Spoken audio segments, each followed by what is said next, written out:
That wish you'd never made by Po_Tato 2. Chapter 8. The People's Gratitude. It'd be great if we could take these off, Izuku mumbles dully, gesturing to make the quirk special cuffs jingle. I've got a minor regeneration quirk that would be really helpful if I could actually, activate it. The nurse jerks away from Izuku so hard she almost hits the wall, and Izuku is too tired to fight the urge to roll his eyes. That, of course, doesn't help, and she stutters something he can't even make out before nearly running out the door. Great. He stares blankly at the ceiling. The machines beeping around him echo over each other in his head, and he can't tell if he's imagining it or not. Where's Tomura? The seconds tick past, and every minute feels like an hour, and every hour feels like a second. Izuku distantly wonders what drugs they've got him on, because it must be the good ones. Thoughts that Izuku has gotten very good at ignoring are bubbling to the surface while he's weak to them. It isn't fair. Why am I here? Why are they doing this to me? I hate how they look at me. Why does everyone always have to be so afraid of me?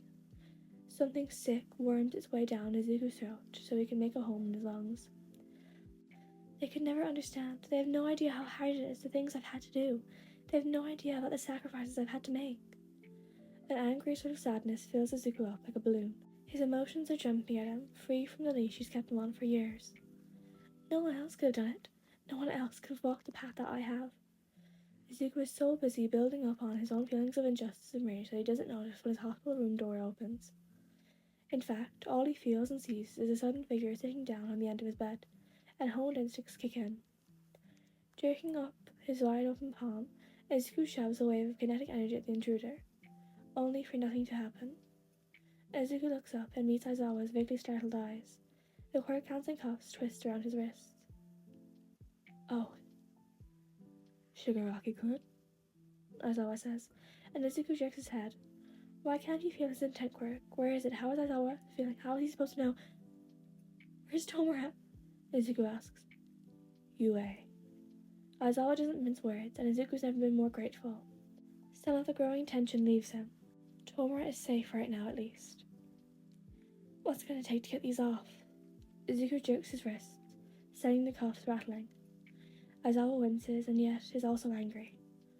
I've been arguing with people for the past 2 days, kid. I'm working on it, I promise. Sighing, Izuku thumps his head back. Shitty reception for saving Japan, he mutters out loud, then frowns. That was supposed to be just a thought. There's a sound of shuffling as Aizawa moves, and Izuku doesn't really know what's happening until it does. 2 arms wrap around him gently and tuck his head against the chest as Aizawa hugs him. I know. I'm sorry. And maybe it's the gentle embrace. Maybe it's the injuries. Maybe it's the suppression of his quirks. Maybe it's the fear of the future, the uncertainty of what's going to happen to his brother. But for the first time in a very, very long time, Izuku's eyes fill with tears, and the little bit of leeway he has had with the chained-up cuffs allows him to bring his hands up and grasp the back of Aizawa's shirt desperately. Izuku holds on to the only person who was there for him after his brush with death, after he killed his father, after he saved Japan, and he cries. A few days later, a meeting is called that Izuku has to attend. It quickly becomes apparent to him that he's expected to be the grateful one in the scenario, and that just is not going to fucking fly. I killed All For One, Izuku snarls. The people around him flinch. Without me, All Might would be fucking dead. Some guy slams his hand on the table, jerking to his feet. Now listen here. No. The voice is not loud, but instantly there is silence. Yaki Toshinori limps into the room on a crutch, and everyone watches him. Shigaraki-kun is right. All Might, a woman says in protest, stuttering over his hero name. The man the world knows as All Might raises a hand for silence. Shigaraki-kun saved my life, and countless others. I will not insult him by pretending his deed was not as important, as heroic, as we all know it was. The room is silent. Retired or not, All Might holds power, and it's clear people are waiting to hear his opinions. The 2 people from the commission do not look happy, Izuku notes. There is no reason the boy shouldn't be allowed to continue attending UA, and as for... All Might pauses and waits for the murmurs to die down with a raised eyebrow before continuing. And as for your brother, All Might looks at Izuku. The case is certainly more complicated, but Nezu has already put him and several others as boards of UA for the time being while everything is sorted out. You can't be serious, one of the commission's people finally says, looking at All Might like he's insane. All Might gives the man a brittle smile filled with teeth, and Izuku briefly thinks he's close to snapping on one of those guys. You're free to take it up with Nezu if you wish. That makes both of the commission people pucker their faces like they've sucked on a lemon, and makes Izuku grin slyly. Everyone in the room knows they will not. Later, outside the room, All Might tries to talk with Izuku. You saved me, All Might says, and it almost sounds like I'm sorry. But as close as it may be, it is still not an apology. And even if it was, Izuku would not accept it. It doesn't matter, Izuku says, because as much as he appreciated All Might's help back there, the result would have been the same. Fear will always win, and right now, I don't think there's a single person in Japan who isn't afraid of me besides my brother, who is almost equally feared. My boy. All Might goes to set a hand on Izuku's shoulder, but Izuku ducks and moves away. It is too little, too late.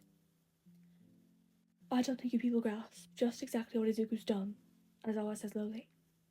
The president of the commission raises her eyebrow at him, and it makes Aizawa want to smack her.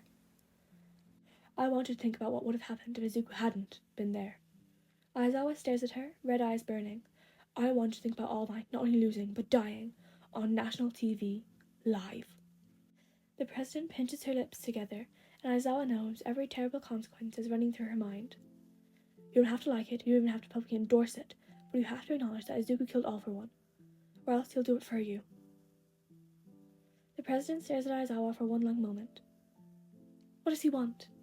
She abruptly says, because that's what this is really about. A full pardon for his brother and their caretaker. The warper? The president closes her eyes and even goes as far as to rub the bridge of her nose with stress. Yes. And what exactly does he expect us to say? Kurogiri the warper was brainwashed under All for One, and the brother, Tomura, was forced through coercion. How true even is that? More than you think.